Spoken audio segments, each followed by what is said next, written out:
दोस्तों आज मैं आपको दुनिया के सबसे बड़े यूरिया उत्पादक और निर्यातक देशों के बारे में बताने वाला हूं। जैसा कि आपको पता है कि वेस्ट एशिया या फिर मिडिल ईस्ट में इस वक्त बहुत बड़ा तनाव चल रहा है। ईरान, इजराइल और यूएस एक वॉर में उतरे हुए हैं, जिसकी वजह से स्ट्रेट ऑफ हॉर्मुज बंद पड़ा है और इसी वजह से कई देशों में गैस और ऑयल की किल्लत देखने को मिल रही है, परेशानी देखने को मिल रही है।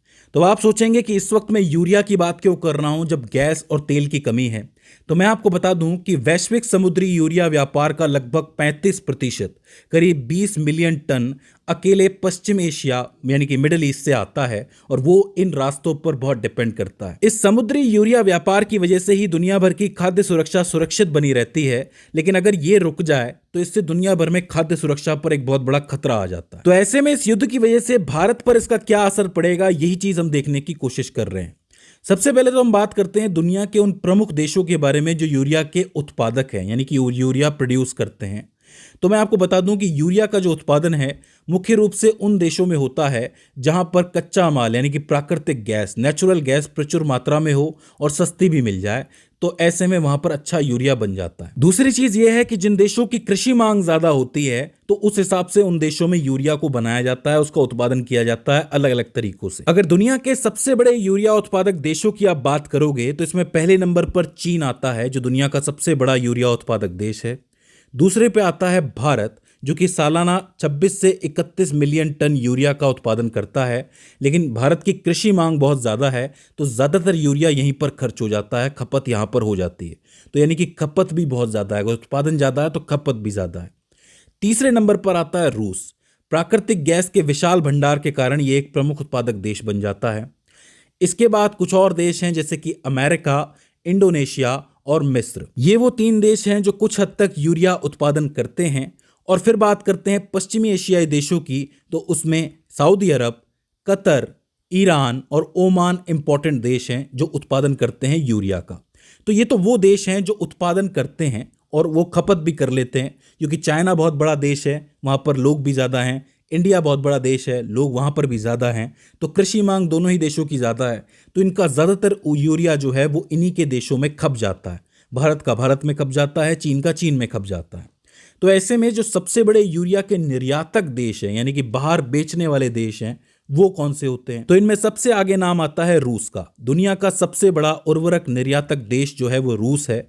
मैं आपको बता दूं कि चाइना भी निर्यात कर सकता है, लेकिन वो अपने किसानों की सुरक्षा के लिए यूरिया को निर्यात करता नहीं है। वो कहता है कि यूरिया को बचाओ, बाहर से मंगाने की जरूरत ना पड़े, अपने ही किसानों को दो, जिससे कि कोई संकट आए तो हम उस संकट का सामना कर सकें। दूसरे नंबर पर पश्चिम एशियाई देश आते हैं, जिसमें सऊदी अरब, ओमान, कतर, इन तीनों का भारी दबदबा आपको देखने को मिलेगा यूरिया के मामले में। फिर आता है मिस्र और अल्जीरिया, दोनों ही अफ्रीकन कॉन्टिनेंट के अंदर हैं। और एक इंपॉर्टेंट देश है और वो है ईरान, जो कि इस वक्त युद्ध के अंदर है।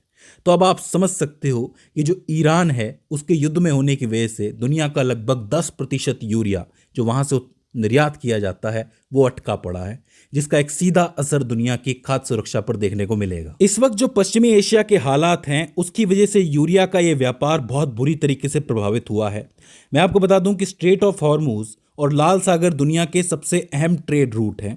दुनिया का लगभग 25 से 35% अमोनिया और यूरिया इसी रास्ते से होकर गुजरता है। इस क्षेत्र में भू राजनीतिक तनाव है, यही कारण है कि उसकी वजह से सप्लाई चेन पूरी तरीके से प्रभावित हो गई है। रूट में बदलाव करने की ज़रूरत पड़ी है लोगों को, जिससे कि समय की बर्बादी बढ़ गई है, फ्यूल की बर्बादी बढ़ गई है। जो कमर्शियल जहाज हैं वो स्वेज नहर का छोटा रास्ता छोड़कर अफ्रीका के केप ऑफ गुड होप से घूम कर जा रहे हैं। इस वजह से इनकी यात्रा जो है वो 15 से 20 दिन तक बढ़ गई है। दूसरी चीज़ ये है कि भाड़ा और बीमा एक बड़ी समस्या बन गई है। लंबे यात्रा और युद्ध के खतरे को देखते हुए माल ढुलाई की लागत आसमान छू रही है, जिससे अंतर्राष्ट्रीय बाजार में यूरिया और उर्वरकों की कीमतें काफ़ी उछल गई हैं, ऊपर तक गई हैं और आगे इनके और ऊपर जाने का भी खतरा है। अगर हम इसके भारत पर असर की बात करें तो देखो, भारत दुनिया का दूसरा सबसे बड़ा उर्वरक उपभोक्ता है। हालांकि भारत अपनी यूरिया की मांग का लगभग 75 से 80% हिस्सा खुद बना लेता है, लेकिन फिर भी अपनी ज़रूरतों को पूरा करने के लिए वो हर साल लगभग 5.5 से 7 मिलियन टन यूरिया का आयात करता है दूसरे देशों से। तो इससे एक बात समझ में आती है कि इसका सीधा असर भारत पर नहीं पड़ता है, अभी के लिए तो नहीं पड़ता है, क्योंकि वर्तमान में यूरिया की फिलहाल आपूर्ति हो रही है। लेकिन अगर ये संघर्ष लंबा चलता है तो ऐसे में अंतर्राष्ट्रीय महंगाई बढ़ेगी, जिसका सीधा असर भारत की खाद्य सुरक्षा पर भी पड़ेगा। क्योंकि जाहिर सी बात है, यूरिया महंगा आएगा तो सरकार इस पर ज़्यादा दिन तक सब्सिडी दे नहीं पाएगी। अभी जो सब्सिडी दे रही है वो एक फिक्स दाम के हिसाब से है।